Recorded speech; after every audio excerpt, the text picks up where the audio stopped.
Yo me compré la casa con ilusión de independizarme y de hacer una vida.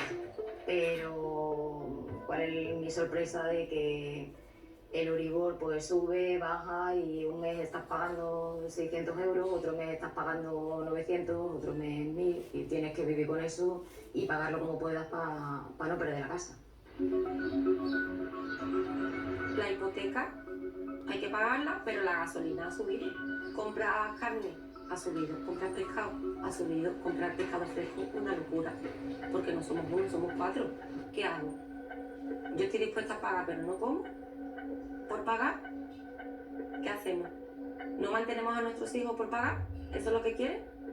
Es la amarga medicina que impone el Banco Central Europeo para reducir la inflación. Esta semana ha aprobado un nuevo incremento de los tipos de interés. El Euribor roza ya el 4% y vuelve a niveles de 2008. La subida comienza a notarse en el recibo de las hipotecas. Muchas familias no van a conseguir cuadrar las cuentas para llegar a final de mes y complica todavía más el acceso a una vivienda.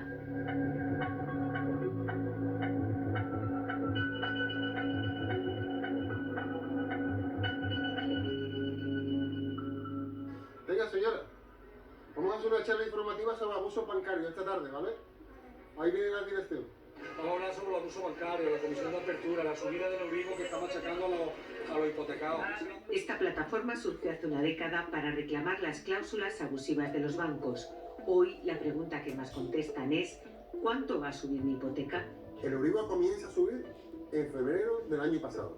Hay que recordar que el Euribor se ha pegado 6 años en negativo. Si estaba en menos 0,5 y el 3,5 en un año prácticamente ha subido 4 puntos.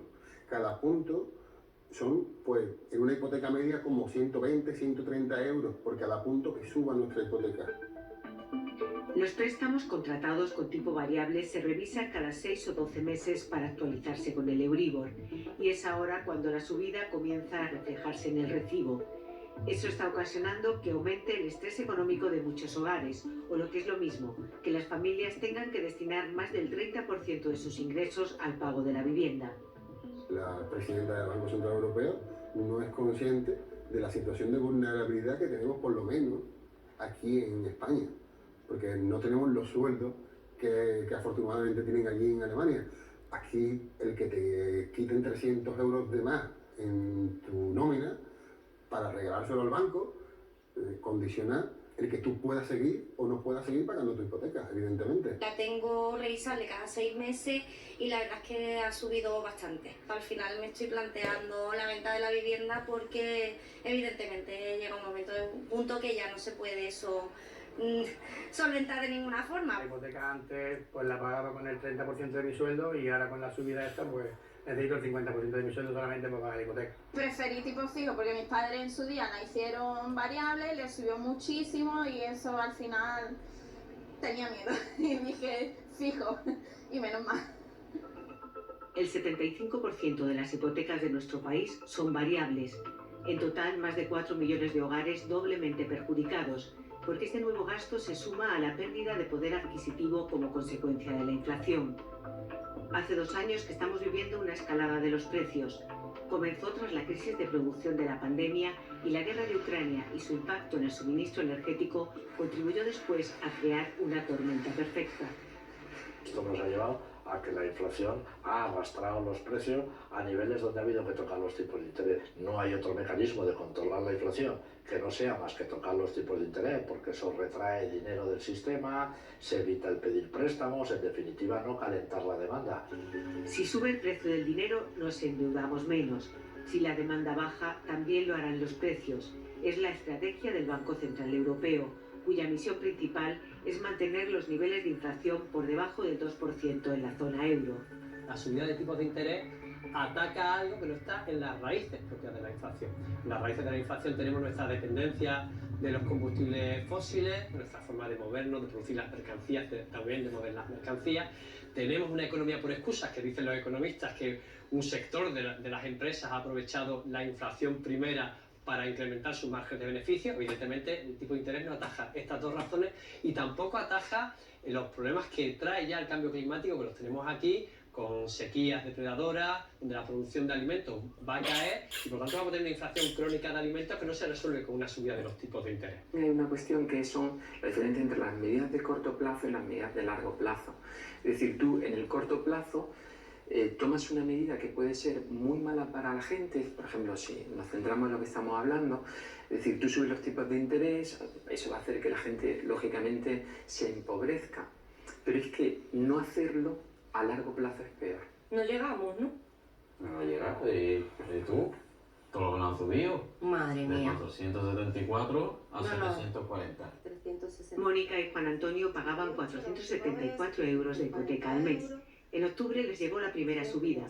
Fue el primer traspiés para las cuentas de esta familia que llega justo a fin de mes. Nosotros lo que pagamos de hipoteca ahora mismo son 740 euros, ¿vale? Mi marido es mileurista, igual que yo. Yo tengo una reducción de jornada por hijo con enfermedad grave a cargo. De vista ahora, dentro de un mes, que van a volver a revisar, nos vemos que nos sube a 1.000 euros.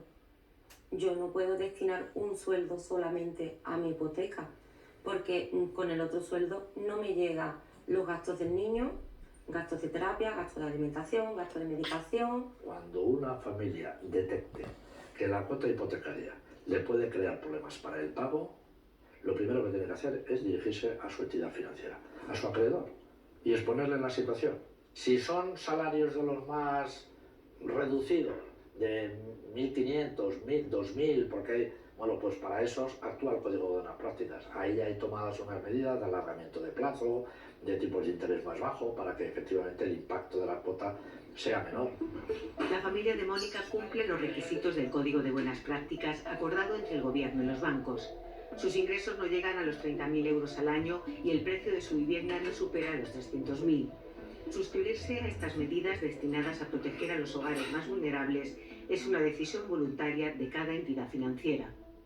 Decidimos llamar a nuestra financiera y hablar con ellos a ver si nos podían hacer algún tipo de bajar lo que es el interés o prorrogar lo que son los pagos. Y bueno, la verdad que nos dijo que no. No todos ven en este Código de Buenas Prácticas una solución. Ahora mismo, pagando 2 años solamente intereses, 400, 500 euros, sí sería una solución para ahora, pero no para dentro de 5 o 6 años, porque voy a estar 7 años más pagando. Entonces no es solución. He intentado muchísimas veces cambiar mi hipoteca fija, pero antes de que pasara todo esto, cuando el Euribor estaba en negativo, el problema que me consideraba una persona de riesgo ahora, después de 17 años y pagando religiosamente las cuotas. No me lo dan porque soy una persona de riesgo. Raquel trabaja como administrativa y es madre de una niña. Solo tenía 21 años cuando compró su primera vivienda en 2006, en plena burbuja inmobiliaria. 200.000 euros de hipoteca a pagar en 40 años. En junio su cuota subirá de 589 a 900 euros, casi el 80% de su sueldo. En agosto, si no hay que poner el aire acondicionado, pues no se pone, calefacción no se pone, nos abrigamos más y recortar, quitar internet, aguantar como pueda y con ayuda de la familia, pero no tengo otra solución. Aguantamos el tirón, pero es que aguantar el tirón va a subir y va a seguir subiendo. Entonces, ¿aguanto el tirón cuánto tiempo más? Esa incertidumbre quita el sueño a quienes su techo depende de una hipoteca. Realmente es que los pobres son los hipotecados. Esos son los realmente pobres. Una persona que está empleada y que utiliza el 80% de su sueldo para pagar la casa donde vive, no le da para comer. Estamos los dos trabajando. No te van a dar ningún tipo de ayuda. Entonces, alternativa, no pagar. Que se la quede el banco, nos vemos en la calle, pero claro, a nosotros nos da miedo vernos en la calle. Miedos para los que la economía no tiene respuesta. A los expertos les cuesta hablar del futuro. Coinciden en que los tipos de interés bajarán, pero no volverán a los niveles negativos de los últimos años. En economía es muy difícil hacer predicciones. Si la previsión es que el tipo de intervención del Banco Central Europeo durante 2024, finales de 2023-2024, esté en torno al 4%, lo lógico sería el Euribor en torno al 4,5%, como muy alto 5%. y que luego en 2025 empezará a bajar. Hay incluso estimaciones que hablan que en 2025 podría volver a situarse en torno a un 1,5, lo cual significaría un Euribor del 2%, siempre y cuando todo siga igual.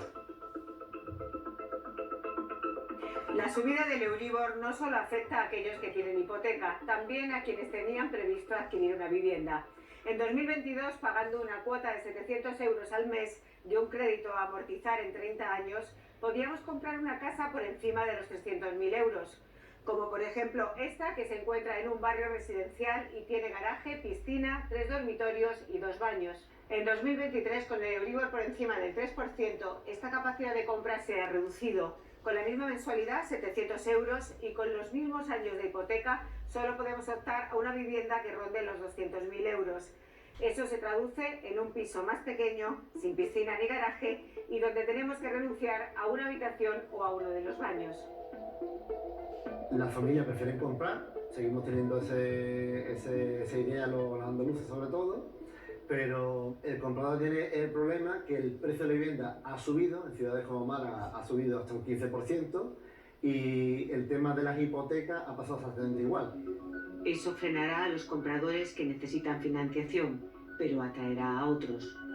Este mes de enero, el 50% de las operaciones llevadas a cabo de compraventa han sido al contado. ¿Qué nos quiere decir esto? Que realmente es un capital extranjero o grupos inversores. La capacidad a lo mejor relativa de los españoles es menor, con lo cual necesitan más hipotecas que estos clientes extranjeros que están comprando al contado.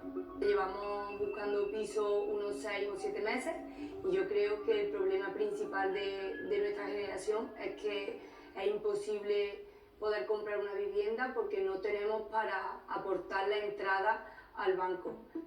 La cuota de la hipoteca sería más barata que el alquiler que pagan actualmente, pero el banco solo les concede el 80% del valor del piso. Necesitan tener ahorrado el 20% restante, más un 10% que suman los gastos de compra. Actualmente, para ahorrar con nuestra edad tendríamos que irnos a vivir con nuestros padres o vivir fuera de Málaga, a los alrededores. Aquí en Málaga ahora mismo sería imposible. Al final eso está en un alquiler, prácticamente como echar el dinero en una bolsa rota.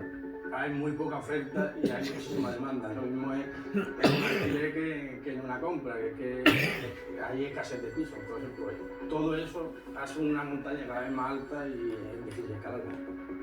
Los precios de las hipotecas y de los alquileres han convertido el sueño de tener una casa en la peor pesadilla. Nuestro país acaba de aprobar la primera ley de vivienda de la democracia. Un paso para regular un derecho que de momento le quita el sueño a muchos españoles. Un sueño